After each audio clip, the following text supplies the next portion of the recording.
are back with an interesting topic. The name of the topic is counting problems. Now, to understand this topic well, I have taken a question. Let's have a look. So here the question is, the picture below is a beehive. There is a bee living in each small cell.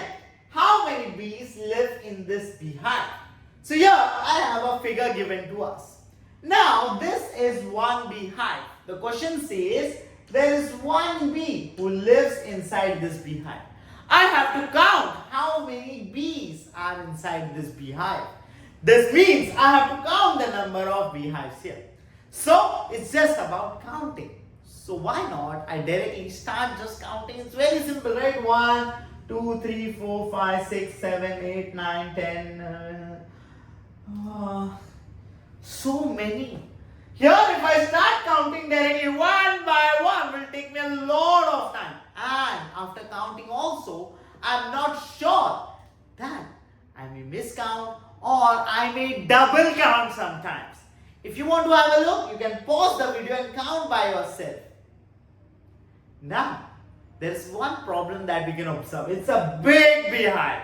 If I start counting randomly, that is one by one, will take me a lot of time. So let's just count it in a systematic way. That is counting row by row. So here let's just start from the first one. In the first row, there are how many bees? Oh, just one. Second row, how many? Oh, 2. Third row, how many? 3. Fourth row, 4. Fifth row, 5. Sixth row, 6. Seventh row, 1, 2, 3, 4, 5, 6, 7. Eighth row is 8. Ninth row is 9. And 10th row is 10. Now here what we have to just do is count the total number of beehives. That is 1 plus, here it's 2 plus, 3 plus, 4 plus, 5 plus, 6 plus, 7 plus, 8 plus, 9 plus, lastly, last row had 10. So I just have to add all these numbers. Now again there is a problem here.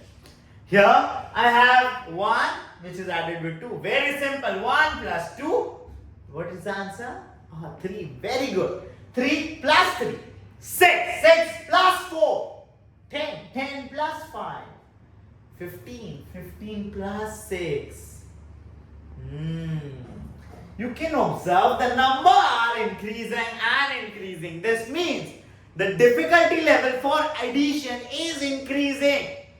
So, what we should do? To understand this, let me give an example. Let's say, for example, I have to add a long list of numbers. So, what we should do with the numbers? Let's have a look. Let's say I give you 2 papers.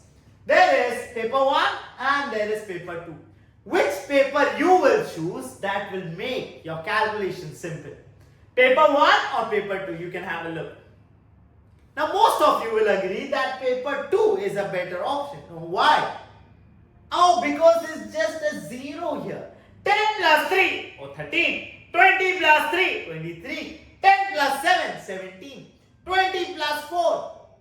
What is the answer? Oh, 24. 20 plus 7, 27.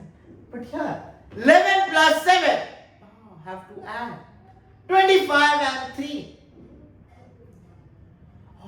Here, 14 plus 3 might take time. But here, with the number 10s, that is 10 plus 7, 20 plus 3, 23, 20 plus 4, 24, 20 plus 8, 28. It's quite fast.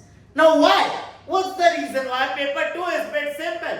Can you make an observation? Oh, because these numbers have a 0 at the end. Because the numbers have a 0 at the end, addition becomes very simple here. So what we can observe here? If I have numbers with zeros, addition is simple. So how we can make the numbers and find, look, numbers with 0. Let's just have a look with again a short example. Now let's say if I have some pizza cakes, I have to make sure that I have 0 at the end. That is numbers that combine to give me 0. For example, this one. This one I should combine with which other number to give me a 10? Oh, we can observe. Oh, there is a 9. 1 and 9 if I combine. Oh, 10. Now let's say if I ask you about 2. Which number I can combine 2 with? Oh, there is 8 here. 8 and 2. Oh, it's 10. How about this 3? I should combine with which one? Oh, there is 7 here. I can combine to get 10. How about this 5? Is this half? Oh, another half. 5 and 5 is 10. And lastly 6. Goes with which one? Yes, it goes with 4. And then we can have 10. So combining the numbers like 1, 9, 2, 8, 3, 7, 4, 6 combines to give us 10. And this principle is not taught or observed by me. This principle was observed by one of the most famous scientists. Who was that? Let's have a look. So the scientist that I was talking about is none other than Carl Friedrich Gauss. Now Carl Friedrich Gauss, when he was very little, in one of my class when I was there, Carl Friedrich Gauss, I asked him one question. I asked him, what is the answer for 1 plus 2 plus 3 plus 4 plus 5 plus 6 plus 7 plus 8 plus 9? When I asked him this question, he immediately replied, 45. And I was surprised. Wow! How did you get it so fast? Then I understood from Gauss what he actually did. The addition for the numbers. Let's say for example 1. 1 I should combine with which number to give me 10? Oh, this 1 I can combine with 9. 1 and 9 will give me combination of 10. Now let's start with this 2. 2 I can combine with which other number? Very good answer. It's just 8. 2 and 8 combined to give me another 10. Now let's just check the third number. The third number is 3. This 3 I can combine with which number? Oh, 7. Very good. 3 and 7 combined to give me another 10. Now, how about this 4? 4 I can combine with which number? 6. 4 and 6 combined to give me another 10. And all this colored number I can combine to get 10. Is there any number left? Oh, there is 5 left. For this all 4 numbers, the sum is nothing but 10 plus 10 plus 10. 10 plus 10. Perfect. 20. 20 plus 10. 30. 30 plus 10. 40. 40 plus 5 is nothing but 45. And that's how he got the answer so fast. By using this method, he got the answer so quick. Now this method, what is this method about? Here if you have a look, what does this reminds you of? Does this remind you of something that you have seen in your day-to-day life?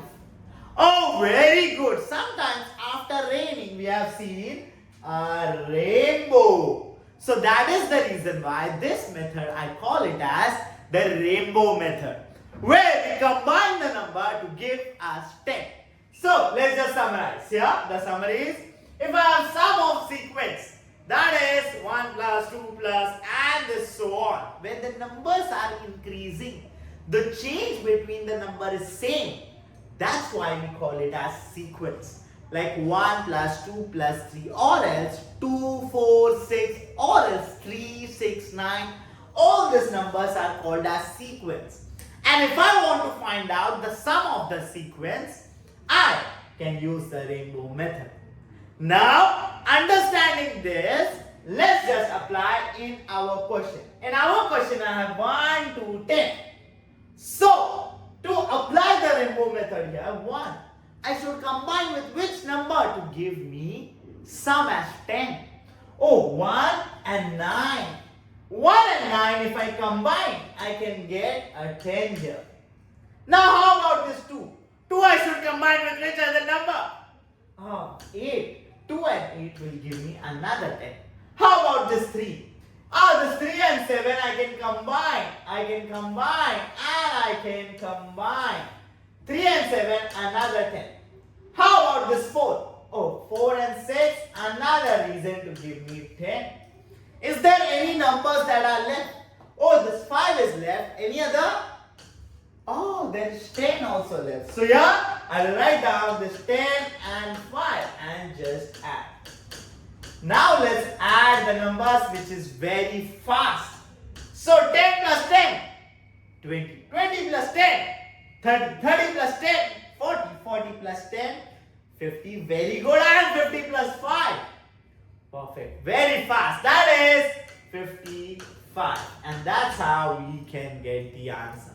So here in this question, the best part that we can understand is how we can calculate the sum of the sequence when the gap between the numbers is the same, like 1, 2, 3, 4, or 1, 3, 5, or 2, 4, 6. When the gap between the numbers is the same, that is the sequence. We can use the rainbow method to add it very fast. And another thing that we understood is we combine the numbers to get which number? Perfect, that is 10. Combine to get 10 so that our calculation becomes simple. Now, if you have understood this topic well, I have a practice for you. How many cuboids are there? So the question is asking us about the cuboids here. You can pause the video, can try this question and let me know. Now, if you have understood this or if you have any other doubts, you can scan this QR code. Scan this QR code and you can contact me for any of the doubts that you have. For now, I'm Teacher Smith signing off right now, but I'll see you in the next video. Bye bye.